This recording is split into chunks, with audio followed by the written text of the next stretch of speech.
In this video, we'll show you how quickly you can specify a system template for your provisioning server running within a given location in EasyDCIM. Now, the system template defined here will be used for rescue mode afterward.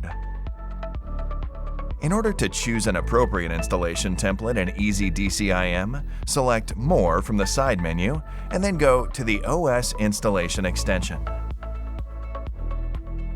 Next, proceed to the Edit view of the corresponding provisioning server. In the Rescue Template field, you can define the installation template.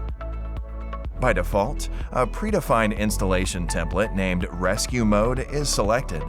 It's a unique template designed by our EasyDCIM team.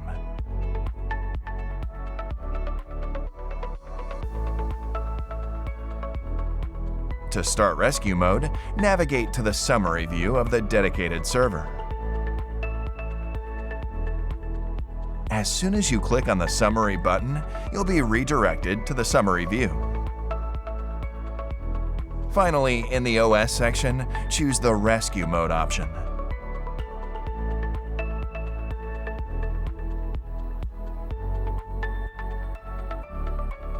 When you use the predefined rescue mode template, the dedicated server will be automatically restarted, and the appropriate operating system will be booted into memory.